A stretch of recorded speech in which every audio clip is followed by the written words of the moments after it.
तो रमेश उनको सारी बात बताता है कि कुएं के पास मैंने एक ऐसी सरकटी लेडीज देखी। धीरे धीरे उस बच्चे की और सिरकटी लेडीज की आवाज़ वहाँ गांव तक आ रही थी। गांव वाले वो आवाज़ सुनने के बाद अपने अपने घरों में दुबक जाते हैं।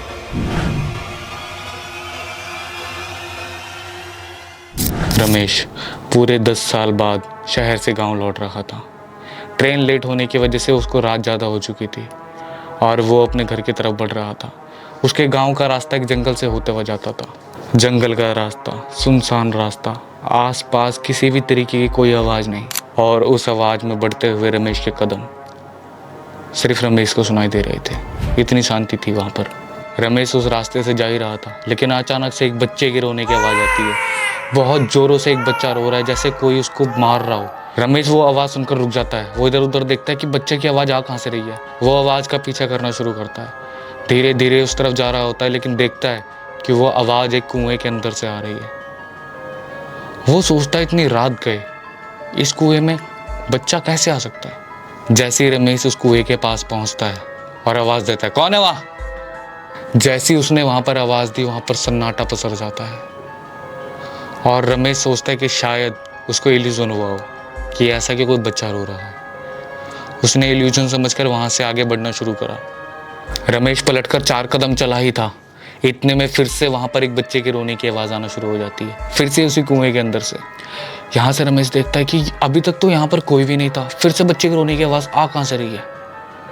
उसने डरते मरते जैसे तैसे कुएं के अंदर झांका तो वहाँ पर एक सरकटी लेडीज, जिसके हाथ में एक छोटा सा बच्चा, और वो बच्चा जोरों से रो रहा है। रमेश वो सब देख के बहुत ज़्यादा डर चुका था और वो सरकटी लेडीज वहाँ से बाहर भी नहीं आ रही थी, उस कुएं के अंदर से ही चिल्लाने पे लगी हुई थी।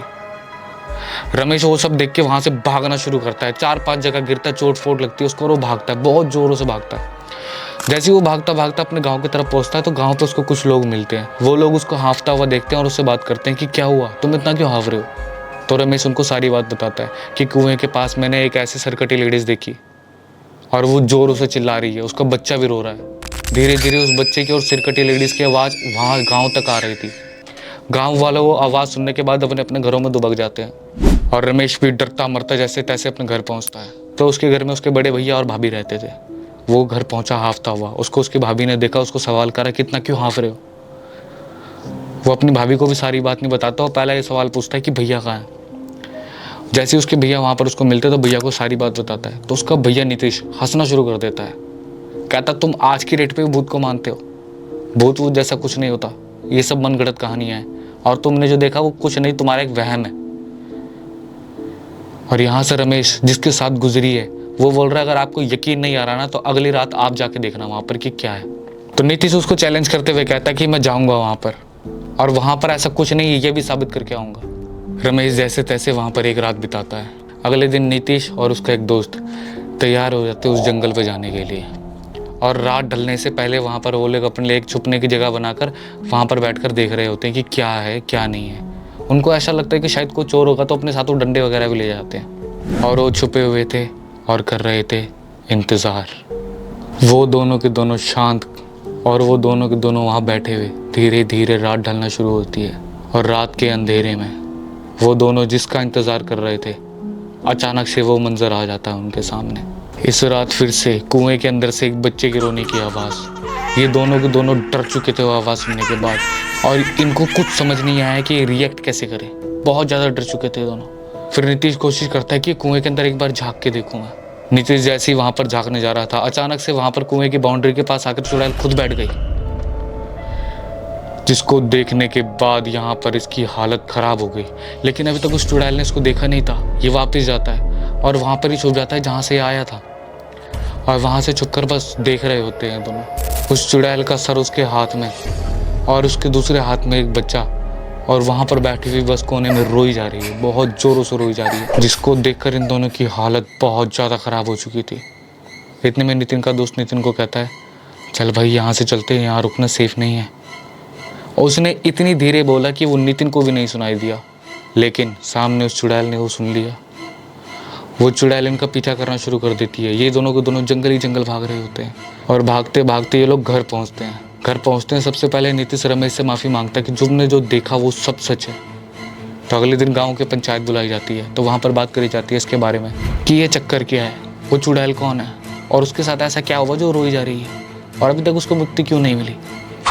ये सब सवाल पंचायत में उठाए गए। सरपंच साहब कहते हैं कि ये कुआं बहुत समय से बंद है और इस कुएं का असली राज और असली कहानी सिर्फ वही बता सकता है जो यहाँ पर सबसे पुराना इंसान होगा, सबसे बुजुर्ग इंसान। तो पूरे गांव में टटोला जाता है तो एक बुजुर्ग इंसान उनको मिल जाता है। तो उनसे सवाल करते हैं कि क्या बात है।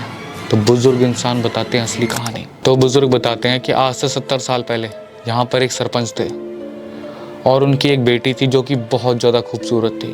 पूरे गांव में उसके जैसी खूबसूरत लड़की कहीं नहीं थी और उस खूबसूरत लड़की को एक गरीब इंसान से प्यार हो जाता है, उसी गांव का लड़का। और इस बात से सरपंच अनजान होता है। वो दोनों आपस में बहुत टाइम मिलते भी हैं। लेकिन एक दिन वो लड़की अपने पापा को बताती है, पापा ऐसी ऐसी बात है, मेरे को लड़का पसंद है और हम शादी करना चाहते हैं। बेटी की जिद और बेटी की खुशी के आगे सरपंच साहब झुक जाते हैं। वो हाँ कर देते हैं शादी के लिए। लेकिन वो सिर्फ दिखावे का हाँ करते हैं, लेकिन उनके मन में बहुत कुछ चल रहा होता है। जिसके बाद सरपंच साहब उन दोनों की शादी भी करवा देते हैं। उनकी शादी होने के कुछ टाइम बाद सरपंच उस लड़के को अपने घर बुलाते हैं और इस बात का पता उसकी वाइफ को नहीं होता है। सरपंच अपने कुछ बदमाशों के साथ मिलकर उस लड़के को वही मार मार कर ख़त्म कर देते हैं। उसके बाद अपनी बेटी को झूठे बहाने लगा देते हैं, उसको किसी ने मार दिया, वो नहीं रहा, तुम मेरे साथ घर चलो। और वो अपनी बेटी को लेकर वापस अपने घर आ जाता है। वो ये सोचता है कि मैं अपनी बेटी के अपने हिसाब से शादी करवाऊँगा, लेकिन उस बेटी के पेट में बच्चा था। इस बात से सरपंच साहब अनजान थे। लेकिन जैसे ही उनको पता लगता है कि उनकी बेटी के पेट में बच्चा है तो इस चीज़ को देखकर बहुत ज़्यादा गुस्सा हो जाते हैं। सरपंच साहब इसको अपनी तौहीन समझते हैं। उसके बाद सरपंच साहब अपनी बेटी को भी मरवा देते हैं। उनकी बेटी के पेट में 5 महीने का बच्चा था, लेकिन सरपंच साहब फिर भी अपनी बेटी को मरवा देते हैं और उसके पेट में पल रहा बच्चा भी मर जाता है। जिसके बाद सरपंच साहब उनको उसी कुएं में फेंक देते हैं और उसके बाद से वो चुड़ैल वहीं रहती थी। फिर जैसे जैसे समय बीतता गया सरपंच साहब भी ख़त्म हो गए।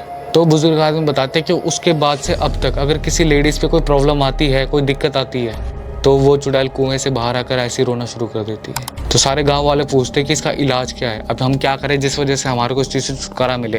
तो बुजुर्ग आदमी कहता है कि ऐसा कुछ करने की ज़रूरत नहीं है, बस अपने घर की बहू बेटियों की इज्जत करो, वो अपने आप चली जाएगी।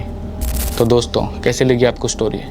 वीडियो पसंद आई तो लाइक करो, कमेंट करके बताओ वीडियो कैसी लगी, शेयर करो, सब्सक्राइब करना कोई नहीं भूल रहा है। ओके दोस्तों, बाय।